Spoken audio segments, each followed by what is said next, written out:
Yo, what's going on, guys? So we're back with Final Fantasy VI, and where we last left things, Locke and Celeste had just escaped from South Figaro, and they hooked back up with the rest of the party in Narsh. And now, we're about to engage in that classic battle to defend the Espers from Kefka. It's really one of the iconic moments in the game. And spoiler alert, the battle here lasts the entire duration of this video. So it's going to be a really long one. I have a cup of coffee here with me for this post-commentary. I'm not only going to talk about Final Fantasy VI, although I'm primarily going to be talking about Final Fantasy VI.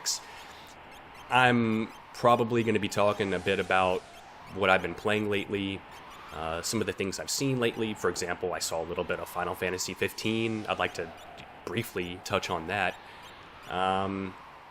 And perhaps some of the stuff that I would like to do in the future on the channel. Just some random thoughts, because this one's going to take a while. And really, before I sat down to do this, I considered speeding up this battle a bit, maybe 50% or so, just because the fights are a little repetitive. And some of you may already recall, I haven't edited anything out of this playthrough, although I have some of the travel time from point to point in the open world aspect of the game. I have sped up a bit, just due to all the repetitive random encounters. So I considered doing that just for a second. I considered doing that here, and then I was like, nah, I can't edit out any of this fight. It's just too classic, and they just don't make this kind of shit anymore, where you have to fight battle after battle for half an hour, and if you die, you start all the way back at the beginning. I think that this is also worth showing, because this is one of the moments, to me, one of the definitive moments at least, where the game draws a line and says, if you step over this, you're gonna die, right? Because there are quite a few mechanics in this battle that will punish you harshly and send you back to the beginning. For example, all of these grunts, these soldier-type opponents, if you're using the fight command, they're oftentimes, or I think they're just always, going to counterattack for quite a bit of damage, and counterattacks in this game tend to be pretty devastating, and they say to you early on, don't use the fight command against me, or you're just going to take massive damage in return. That's pretty much, that's the main thing to worry about up to this point. I don't want to go over every little detail. For example, I don't want to go through all of the relic decisions I made, every relic that's on every character for this battle, why I made all of the party composition decisions that I made at the beginning. This isn't that type of playthrough, for one. Although I've played this game, the main thing really is I don't feel super comfortable discussing, in depth, the reasons why I made these decisions, because, as many times as I've played the game, there's still a lot of mechanics that I'm just really not that familiar with. Gao's rages, for example. I know that Gao is a really strong character in this game. I know a lot of people really like him because he's so fucking strong. If you spend time in the Veldt getting his rage roster up, he's going to be a heavy hitter for you throughout the entire game. You're going to be able to just dominate shit. But I just don't like his rage mechanics. I don't like the RNG aspect of it. It's just not a satisfying mechanic to me. I don't like him as a character that much. He's always been a sideliner for me. But I do know that in this encounter especially, Gao is insane. But what I don't know is his roster of rages that much. I don't know which enemies are far and away the best ones to steal abilities from, and I'm just not comfortable discussing shit like that. So the reasons that I have for making my decisions, a lot of people are probably going to be scratching their head like, dude, why would you do that? Why are you going to sideline one of the strongest characters in the game? That's just the way that I do things. I try to play through this game once a year, and I just have my way of doing things. It works, right? So I enjoy doing it my way, so I don't really have any real reason to experiment doing it another way. I've been playing this game since I was a little kid too, so I'm just past the stage of experimenting or doing things that are even remotely outside of what I want to do. But anyway, enough of that shit. There are quite a few heavy hitters in this encounter, I will say. Locke is one with the Genji glove. Using the fight command, he's doing close to 500 damage each time, over 300 damage at least with every fight command, which is pretty strong. He's at least going to take out one of these guys every time. Sabin is also a heavy hitter. If you've leveled him up enough to have Fire Dance at this point, especially, he's going to own absolutely every enemy. He's going to wipe the board clean, but I don't have Fire Dance just yet. I'm still rocking Aura Bolt. I haven't really, I haven't done any grinding in this playthrough. I've just strictly been progressing the story, so I'm actually a little underleveled, I want to say, for this stage in the game. That's cool with me. I end up finishing the game underleveled most times anyway.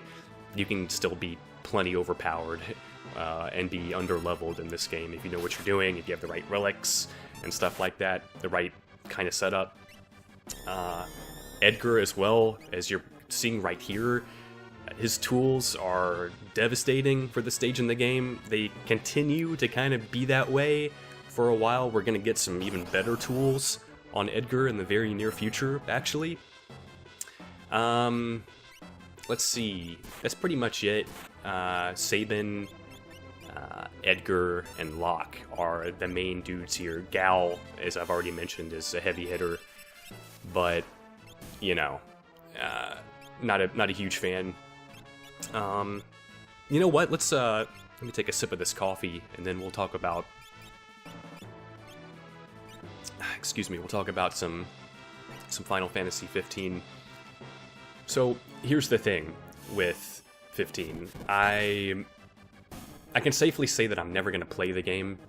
I only saw about 45 minutes of it, and it's unfortunate because I'd like to have a proper discussion about it at some point, but it's just never going to come to pass because I will not suffer through that game. What I saw, it was such a drastic departure from the series that I love, the Squaresoft series that was just this really unique artistic vision, and it was just really the same kind of thing happening every game, but just a different story being told, and I just adored that. And even games that weren't Final Fantasy that were made by Squaresoft, like Chrono Trigger, Secret of Mana, these were fucking amazing games. They just don't make games like this anymore. And it's not that they've changed the way that the classic mechanics over time, as Squaresoft has now become Square Enix, and those veterans the guys that created that vision and made it come to life, they're not there anymore, right? So, why try to emulate that vision when no one's left to properly see it done? But I can understand that, right? But what I really dislike is when, a series, and I can kind of compare this to Dark Souls, although Dark Souls, it's not nearly as big of an offender as Final Fantasy 15. Not even in the same ballpark, right? But, like Dark Souls, for example, it's always had this unique vision wherein it's like, you're going to die a lot in this game, but this is the way that you learn, right? And eventually, you're going to appreciate all of those deaths because they're going to make you strong, right? And the invasion mechanic, on top of the really difficult level progression and boss encounters, you have to worry about human players invading you, you know, and trying to murder you before you get there. All of these layers of difficulty that are a really unique vision to that series, right? It's like, and over time, you know, I compare the way invasions worked in Dark Souls to the way invasions work in Dark Souls 3. And I say to myself, well, you know, clearly they're trying to protect the broad audience because they have a fucking broad audience now. And they have to kind of, what they've done, they haven't changed the vision, but they've tweaked it so where it's friendlier to new players. It's just as far as the invasion mechanics go. That's my opinion. I don't really see how you could argue with that because the mechanics have clearly changed over time, and they've favored the general player over the guy that really immerses himself in the invasion aspect of the game. So, but at the same time, it's still Dark Souls, right? When I played through Dark Souls 3, although I find the invasion mechanics to be really stiff and not nearly as diversified as they've been in previous titles, it's still Dark Souls at its core, right? I don't feel like, man, this is a completely different game. No, it doesn't feel that way at all. It still feels like a Souls game. But when I look at Final Fantasy 15, and then I look back at Final Fantasy 6, I'm just like, this is a completely different type of game now. Like, they've just done away, like, with exception of the music, which still sounded really great in Final Fantasy 15, I will say that. With exception of the music, everything else is just done a 180. It's like, I mean, looking at that overworld map with all the fucking quest markers everywhere, oh, man, that was really tough to look at, man. That's just so different from what the older games are like, where you don't have any real... I mean, you have direction, right? The game gives you plenty of direction, and it gives you plenty of hints and clues through dialogue and through story events and shit like that. But it never, you know, they never had... and there were overworld maps, of course, and there were little mini-maps on the HUD to kind of give you an idea where you are, of course. But there weren't quest markers. It wasn't like, you know, you need to get from here, point A, over to this part, and, you know, here at point B. And don't worry, you're never going to get lost as long as you keep looking at the mini-map, or as long as you keep opening up your menus and shit like that. No, it was never like that. You know, you kind of had to do some exploration of your own, and you had to make your own deductions. The game's not like that anymore. You know, from what I saw, it's just hand-holding the entire time. Lots of fetch quest NPCs, lots of kill quest NPCs, and there's lots of games that are good that are out there that feature those types of mechanics. Final Fantasy's not one of them, right? I can understand the logic because over time, like, I haven't played 12, I haven't played 13, I haven't heard good things, right? But, and you know what, let me just cut myself right off. On that Blitz input failed, let me just cut myself right off, because I know I haven't talked about this yet, and I know I've probably been fumbling Blitz commands for the past 13 and a half minutes, and I haven't said one thing about it. You're probably just like, what the hell is he doing? Fumbling all these Blitz commands. Alright, let me just get this straightened out here. This is the emulated version of the game, as a lot of people already know, but I used to play with the keyboard and just with the keyboard, right? And inputting Blitz commands was really easy, but I switched it over to the PS3 controller about midway through this playthrough, and it is really difficult inputting Blitz commands. I basically have to use the D-pad. I tried to use the joysticks throughout this encounter a little bit. It's just so hard to get the precise inputs necessary to pull off a lot of the blitzes. Some of them are easier to pull off than others, but the D-pad is really stiff on the PS3 controller, and it's spread out into 4 buttons, unlike the old school SNES pad. So inputting blitzes is like, it's uncomfortable, right? And it's not only uncomfortable, but it's not as precise as it could be. So it's just kind of a lose-lose, it's just something that I'm going to have to deal with. I still overall prefer having a controller in my hand playing through this game than using the keyboard. So messing up the blitz commands is just something that I'm going to have to deal with. I will say that I've gotten better at it. I sat down for about a 3-hour session and just played and recorded everything. And as the session went on, I got a lot better at the blitzes. So eventually you'll start to see some improvement here. But for this little encounter, man, it was difficult. Let me get a sip of coffee here. Alright. Oh, there's also something else I wanted to mention. I've been playing a lot of EVE Online recently.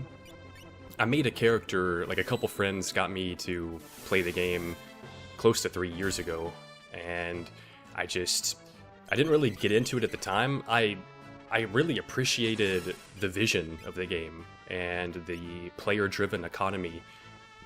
I really liked that aspect of the game, but I was playing other shit at the time, and it was just such a demanding game, just in terms of the amount of research and time you need to put in just to understand like half of the basics of the game. You know what I mean? The learning curve in that game is insane, which is really cool, but it's just I was playing other shit at the time, like I said, and it didn't keep my interest for too long, and my two friends that got me to play, they stopped playing it. One of them has been playing the game since it launched, right? So he's got a really old character, but they're both really busy, and they just stopped playing. You know, within a month, they were doing other shit. They were just busy doing other shit. So I was like, yeah, that's why. It's one of the main reasons why I decided not to invest a lot of time learning how to play. Because I kind of figured they would stop playing. But anyway, just through recent events, I've gotten interested in the game again, and I've really, really been absorbed in it. Like I finished up Silent Hill 2, and I transitioned immediately into EVE. I was kind of debating doing Dark Souls 3 DLC, which I still haven't done yet, or trying to record either DayZ PvP, which I've been playing DayZ a lot as well. Not recently, but I had been playing a lot of DayZ, and I have a couple friends as well that play. And I was considering doing a PvP, starting up a new PvP series for DayZ, but I kind of lost interest, and I transitioned over to EVE. And although I've done some PvP in EVE, what I've been doing, it's kind of hard to explain, first of all, but I've been trying to figure out ways to create content around it, but I haven't arrived there just yet. It's really fun to play. I've been completely absorbed in it, but it would make for some pretty, I don't know, just weird content, if you will. It would be really hard to figure out what to do with it. It's not the type of thing where I can just record 30 minutes of gameplay, be like, hey guys, I'm gonna go out and play for 30 minutes and do some commentary over that, because nothing would happen, right? I'd be traveling for 30 minutes, right? It takes a long time to do anything in EVE. So the type of things that I would have to do to create videos for it, I'd have to just do a lot of editing, right? I'd have to cut out a lot of the travel time. I'd have to cut out a lot of the waiting and stuff like that. But I do think that pretty soon you're gonna see some EVE videos popping up. Still not, I can't really tell you what to expect though. And oh shit, Gal just went down, man. There were a couple moments where I kind of messed up a little bit. This setup right here with Gal, Celeste, and Locke, I was starting to think that I probably should have put Celeste in a different party. This is really my main mistake I made, was using Celeste with Gal. Celeste is like, she's not the best party member overall. You really just want to use her to heal. You can use her for whatever you want, right? But the way I use her is just as a healer, general utility, and her special, the runic ability she has, is outstanding. That's her primary trait, as far as I'm concerned. I generally just use runic, turn after turn, in attempts to nullify enemy attacks, and it was probably just completely pointless using it against that enemy. But I didn't really know, I kind of got into this earlier. There's a lot of mechanics in the game, despite how many times I've played it. There's a lot of enemies where I say, oh, I recognize that enemy, I've seen that enemy 100 times, or more, right? But at the same time, I can't quite tell you exactly what they do, right? There's an ability or two that I might not remember properly. So, yeah. Anyway, I was thinking as well, after I finish things up with Eve, what I'm going to do with Dark Souls 3. I've seen a little bit of PvP post DLC, but I haven't seen any of the DLC itself, aside from some of the weapons. So I still need to do that. I've heard that it's really short, so that combined with just generally being disinterested in Souls, it's kind of kept me from playing. I did some invasions pretty recently, actually, but nothing post DLC. But I guess I would kind of like to wait until the second DLC comes out before I really try to find a way to sink my teeth into invasions again. I'm gonna try to do it though. The last couple times I played was with a different build, and just on a side note, the second build that I made, which is uses the claymore and some light pyros here and there, I like the build a lot. I like the look of the build, but it sucks for invasions. It really sucks. My Black Knight Great Axe build was much more enjoyable for invasions. Oh, and actually, let me cut myself off again. So, it's taken 22 minutes and 45 seconds. And finally, we're done clearing all of the grunts out, and we've arrived at the finish line. And here, I kind of opened the menu. I was like, do I want to take on the boss with this team or not? And I was kind of thinking, like, something doesn't sit right. This Celeste-Gal combo does not sit right at all. And, I kind of messed things up here. I'm not going to lie. Just me not being familiar with Gal's rages, I wasn't 100% certain what kind of attacks he was going to be throwing out. And I didn't realize how many times that Runic was going to be eating up Gal's magical attacks, right? It's just the way that the turns were playing out, it was not working in my favor. In fact, it worked against me several times. But anyway, I'm going to try to finish this series in the coming months. I finally got to wrap up Silent Hill 2, which, I'm not going to lie, it feels marvelous to finally finish a playthrough series on the channel. I'm going to do the same for FF6. I'm a man on a mission. I've had this hanging over my head for a long time. However, it's just going to take longer with FF6.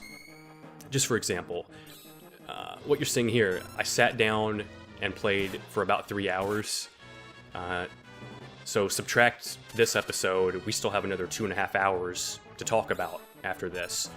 And if I sat down tonight and I played another 3-4 hour session, I still don't think we'd even be at the halfway point in the game, or the halfway point in the series, for that matter. It's gonna take a long time, right?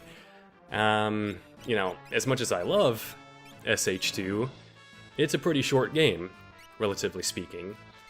And one of the advantages of doing the live commentary for it, even though I'm never going to do a live commentary for a playthrough series ever again, I just prefer the post-commentary, far superior, just from my angle. But the advantage to doing the live comm was I was able to sit down and do the commentary and the gameplay simultaneously, and just knock it all out, which only left, the rendering and uploading time and syncing the audio with the video. That's it. That's all I had to do, because I record audio with Audacity and I use Elgato to capture video. But, because of that, it worked out as an advantage in terms of finishing a playthrough series. But with FF6, with the post-commentary nature, which I prefer, I don't care if it's going to take a lot longer. But now that I'm actually concentrating on it, so to speak, rather than... Here's the thing. I gotta be completely honest. When I first started this playthrough series, it was like back whenever I first made the channel. This has been going on for a long time. We're still not at the halfway point.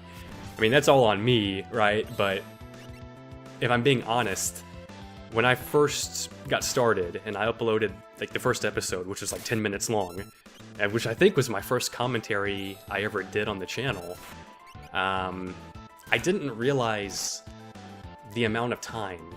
I didn't fully understand how much time is involved with putting a series together like this. It's not that it's the most difficult thing in the world, but you really gotta think. Uploading time, editing time, rendering time, playing time. If you're doing post-commentary like I am right now, you can include that in editing, but I mean, that's a lot of different things that just take time to complete. They're not difficult things necessarily, but they're just time consuming. It just, you really gotta put your mind to it, you know what I mean? And I'm lucky enough these days to have a few hours to play a video game. And I can tell you, I like doing this. It's a fun hobby. But if I have a few hours to play a game versus a few hours to like do some commentary like this, I'm going to take the few hours to play a game, right? One of the main reasons why I like doing this kind of post-commentary is because I can immerse myself in the game while I'm playing it, and I don't have to worry about, am I talking about the right things? Am I going into detail at the right moments?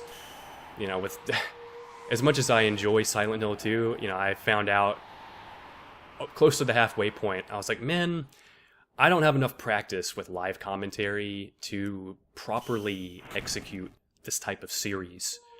I've never streamed or anything like that in my life. I've never, outside from some live invasions videos I did on the channel a long time ago, like back whenever Dark Souls 2 was in its prime. Aside from that, I've never really done live commentary, and the live comm that I have done, it's not that I hate it or anything, I far prefer the mellow nature of post-commentary. I like the sessions a lot more, where I'm kind of leaned back in my chair like I am now with a cup of coffee, and I'm watching the footage as opposed to playing the game and trying to do the commentary. I can kind of watch the footage out of the corner of my eye and just talk about stuff as I see it happen. I find that to be a lot more enjoyable overall. But anyway, like my main point to that little spiel was that it's going to take a while to finish this series. There's just a lot of content there. There's going to be some lengthy videos like this one where I'm just talking for 30 minutes nonstop. So it's just going to take a while to get there. There's not going to be, and the way I'm going to play the series out, there's not going to be many moments where I'm letting the game do much of the speaking. This is, it's a lot different than the SH2 playthrough. A lot different.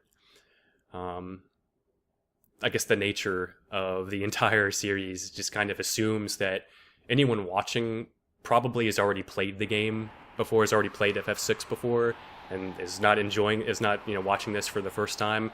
Because the way I'm talking about the game, I'm not really avoiding spoilers or anything like that. Whereas with the SH2 playthrough, I tried to only hint at the nature of certain things, and that was just another thing that made playing the game a little bit more difficult for me and a little bit less enjoyable than it would have otherwise been had I just done post-commentary. And in fact, one of the next, and probably one of the last playthrough series I do on the channel is going to be SH3, Silent Hill 3, and for that one, I'm going to be doing post-commentary, so it'll be a lot different than the SH2 run, hopefully, at least. Well, the commentary will be vastly different, significantly different. But anyway, I think I just talked through that entire last cutscene. Terra has gone full Esper mode now, basically, after that last interaction with Tritoch. And now she has turned into this purple entity, and she's flown to Zozo, basically, and that's going to be one of the next main dungeon areas we experience in the game is Zozo. It's a really cool area in the game too. Can be pretty deadly as well on top of that, and this is another moment in the game where we're going to have to split our team, and it's also one of those moments where Gal gets sidelined, right? And we can start sidelining characters that we really don't want to use. And for this section in particular, Cyan, he's a weak link anyway. He's not really bringing anything to the table. Gal is bringing a lot to the table, but we're not going to use him. So that really only leaves Locke, Celeste, Edgar, and Sapin. 4 of my favorite characters in the game anyway, so we're going to use those. We're going to use these guys to great effect in Zozo. And it might be one of the first times where we really beef up the party a little bit. So, until next time, guys. See you then.